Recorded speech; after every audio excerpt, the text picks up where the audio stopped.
Hey, compassionate people, welcome to Vegan News. Let's dive right into today's stories. An Elizabethton, Tennessee woman named Glenda DeLauder left $1.2 million to the cats and dogs shelter in Elizabethton, Tennessee. The shelter plans to expand its operations to serve the community and more animals. Miss DeLauder passed away in November of 2015, and the money is now just being released. In 2017, the shelter's new facilities will come online. They will be able to house hundreds of more cats and dogs in their facility instead of euthanization. All thanks to a really generous woman who left her estate behind for the animals.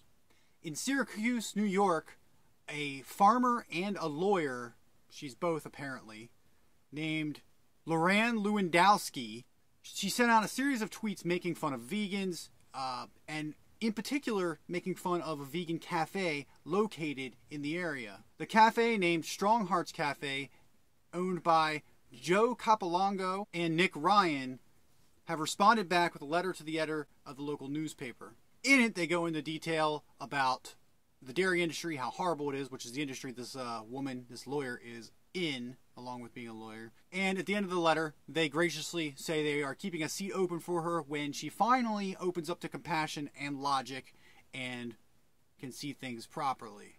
The letter will be linked down below, like all of our news stories always are, and I really suggest you read through it, and I'll also include the original story with the farmer/lawyer Lorraine's ridiculous tweets and comments. And in Germany, the German agricultural minister wants to put a ban on vegan meats being sold with the label meat.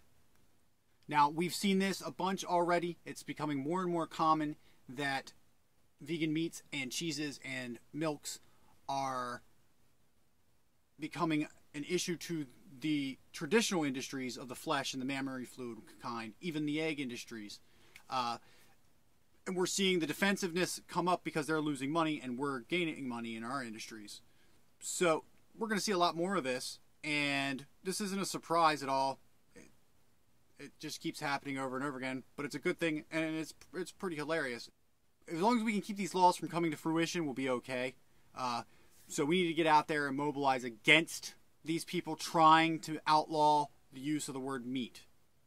Maybe they should look in a dictionary, because meat can be plant-based, according to the oldest definitions of the word itself.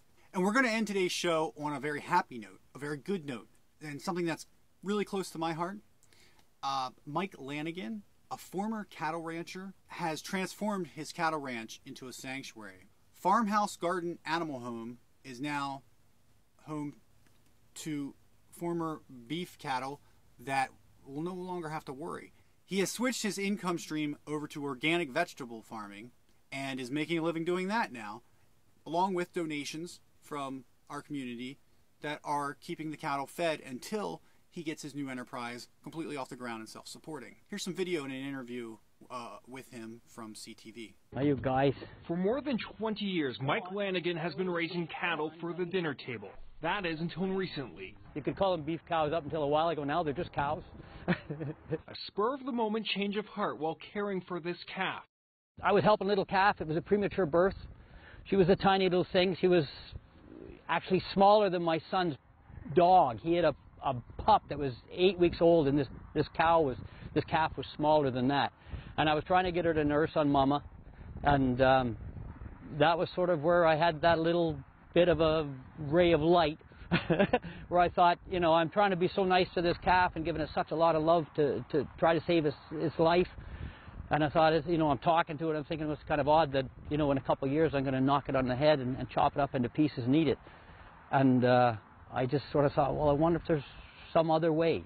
At that moment, Lanigan decided no more, meaning his herd of 21 cows has been saved from the slaughterhouse. And the cows will live out their lives on the farm.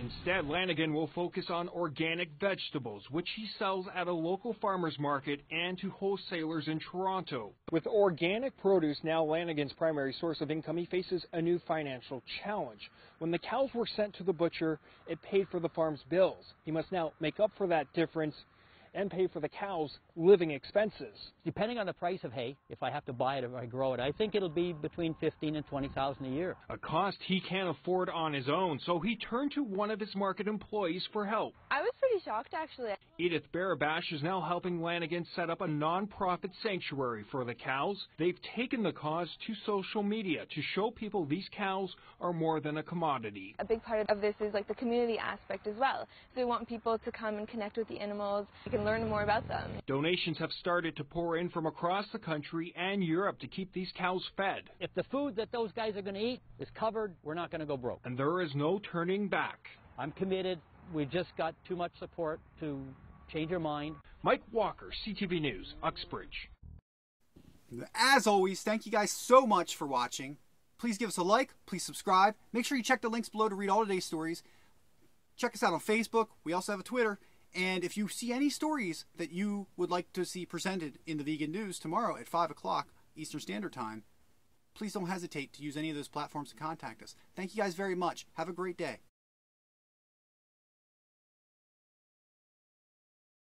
He has switched his income stream over to garden vegetables. God damn it.